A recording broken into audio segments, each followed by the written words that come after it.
Hello everyone, welcome back to our channel. అందరికీ నమస్కారం అండి. అందరూ బాగున్నారా ఫ్రెండ్స్?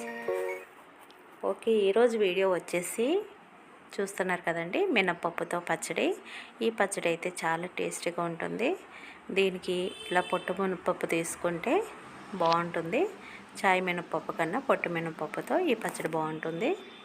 దీనికోసం 1 కప్పు మినప్పప్పు, అలాగే దీంట్లోకి సరిపడా పచ్చిమిర్చి తీసుకోవాలి. పచ్చిమిర్చి కాస్త ఎక్కువ తీసుకుంటే బాగుంటుంది, కాస్త లావున్నవి. అలాగే 2 టమాటాలు, కొద్దిగా కొత్తిమీర, కొద్దిగా కరివేపాకు, అలాగే 1 ఆనియన్, ఇంకా కొంచెం జీలకర్ర, 4 వెల్లుల్లిపాయ రెబ్బలు, అలాగే కొద్దిగా చింతపండు. ఇప్పుడు స్టవ్ వెలిగించుకొని బాండి పెట్టుకొని మినపప్పు వేసుకొని చక్కగా దోరగా ఫ్రై చేసుకోవాలి. దీంట్లో ఆయిల్ ఏమీ వేయనవసరం లేదు, ఉట్టిగానే ఫ్రై చేసుకోవాలి. ఈ విధంగా మొత్తం మినపప్పు అంతా కూడా మంచిగా ఫ్రై చేసుకోవాలి. ఈ పచ్చడి అయితే టేస్ట్ చాలా బాగుంటుందండి. డెఫినెట్గా మీరు కూడా ట్రై చేయండి. ఇలా వేగిపోయిన మినపప్పుని ఒక ప్లేట్లోకి అయితే తీసేసుకుందాం.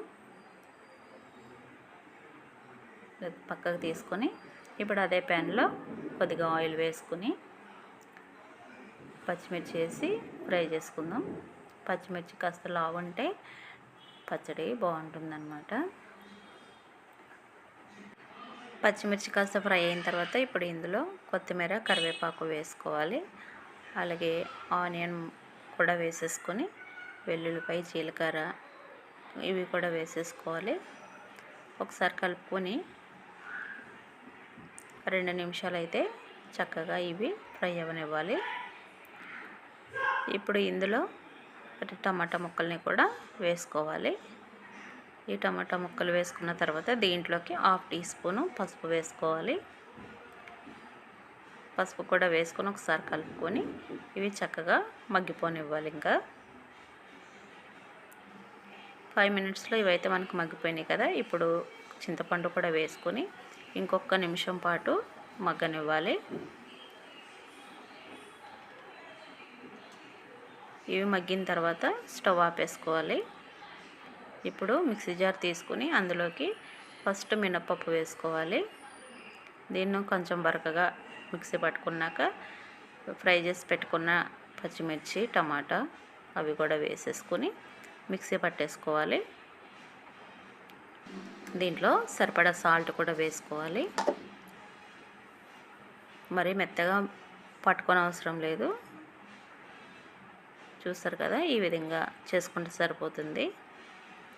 ఇప్పుడు దీనికి ఇంకా పోపు వేసుకోవడమే అండి. చాలా సింపుల్గా టేస్టీగా మనకి ఈ మినపప్పు పచ్చడి అయితే రెడీ అయిపోయింది. 10 నిమిషాల్లో మనం చక్కగా చేసుకోవచ్చు. ఇప్పుడు పోపు కోసం ప్యాన్ పెట్టుకుని దాంట్లో కొద్దిగా ఆయిల్ వేసుకొని పోపు గింజలు వేసుకొని అలాగే ఎండుమిరపకాయలు, కరివేపాకు కూడా వేసుకొని పోపునైతే ఫ్రై అవ్వనివ్వాలి. పోపు మంచిగా ఫ్రై అయిపోయింది కదా. ఇప్పుడు ఇంకా స్టవ్ ఆపేసుకుని ఈ పోపుని పచ్చడిలో కలిపేసుకోవాలి. అంతే అండి, మనకి గుమగుమలాడే చక్కటి మినపప్పు పచ్చడి రెడీ అయిపోయింది. ఇది రైస్లోకి, దోశలోకి కూడా చాలా బాగుంటుంది. చక్కగా 10 నిమిషాల్లో మనం ఈ పచ్చడిని అయితే ప్రిపేర్ చేసేసుకోవచ్చండి. మీరు కూడా డెఫినెట్గా ట్రై చేయండి. చక్కగా 10 మినిట్స్లో మనకి ఈ పచ్చడి అయితే ప్రిపేర్ అయిపోతుంది. కాబట్టి చూసారు కదండి, ఈ వీడియో నచ్చితే లైక్ చేయండి, షేర్ చేయండి. కొత్తవారు ఎవరైనా చూస్తుంటే ప్లీజ్ సబ్స్క్రైబ్ చేసుకోండి, సపోర్ట్ చేయండి. లైక్ ఇవ్వడం అయితే అసలు మర్చిపోకండి. మరొక వీడియోతో మళ్ళీ కలుసుకుందామండి. థ్యాంక్ యూ అండి. Thank you for watching.